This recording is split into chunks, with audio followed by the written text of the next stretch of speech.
మీ కష్టకాలంలో మీరు ఎలా మాట్లాడారో ఆ మాటలు ఒకవేళ నిజంగా దేవుడు వినలేదని మీరు అనుకుంటున్నారా? విన్నాడు. మీరు ఎప్పుడు ధైర్యంగా చెప్తారు తెలుసా? నా కష్టాలలో, నా శ్రమలలో, నా బాధలలో నేను మాట్లాడిన ప్రతి మాట దేవుడు రికార్డ్ చేయను గాక. ఏమని రికార్డ్ చేయమను?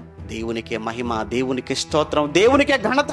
నాకు వచ్చిన ఈ శ్రమలను బట్టి నువ్వు అన్నావే అనుకో, అబ్బా ఆ మాట దేవుడు రికార్డ్ చేస్తాడు. రికార్డ్ చేయటమే కాదు, నువ్వు వెళ్ళిన తర్వాత నీలాంటి శ్రమ ఎవరికైతే వచ్చిందో వాళ్ళకి నీ మాట వినిపిస్తాడు.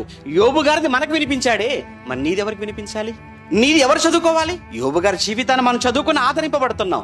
రేపు మనకు వచ్చే ఈ కష్టాలు, మనకు వచ్చే ఈ బాధలలో మనం మాట్లాడే మాటలు మన వెనక రాబోతున్న వారికి కూడా ఎలా ఉండాలి? ఒక స్ఫూర్తిని, ఒక మాదిరిని చూపించగలవా? నా ప్రశ్న. కురింగిపోకండి, బలహీనపడిపోకండి. మిమ్మల్ని ఎవరో ఒక మాట మమ్మల్ని రోజు అంటూనే ఉంటారు. మరి మా సంగతి ఏంటి చెప్పండి? మమ్మల్ని ఎవరు అనరని మీరు అనుకోకండి బాబు. మిమ్మల్ని అన్నారంటే మమ్మల్ని ఎంతమంది అంటారు చెప్పండి? ఇక అంటూనే ఉంటారు. ఎంతో మంది ఎవరు బాధ పెడుతూనే ఉంటారు. అవి వింటే బైబిల్ మూసేసి గదిలోకి వెళ్ళిపోయి తలుపులు వేసుకొని చక్కగా ఏడుచుకుంటూ పడుకుంటారు మీరైతే. కానీ నేను చూసారు అంత గట్టిగా మాట్లాడుతున్నాను. ఇది ఉండాలి మరి తెగింపు. మరి లేకపోతే ఎలా ధైర్యం? బాధపడిపోయి కుమిలిపోయి ఏడుస్తే రోధిస్తే నేనెవరికి మాదిరిగా ఉంటానండి? కానీ ఒక నాయకుడు ఎలా ఉండాలి? అవమానాన్ని ఎలా చూశారో ఆనందాన్ని కూడా అలానే. ఆనందం కలిగినప్పుడు కీర్తనలు పాడాలి, అలానే బాధ కలిగినప్పుడు, అవమానం కలిగినప్పుడు కూడా అదే మాత్రం అవసరమైతే ఇంకా అవమానం ఇంకా కొంచెం గట్టిగా పాడాలి పాట. అది మనం నేర్చుకుంది.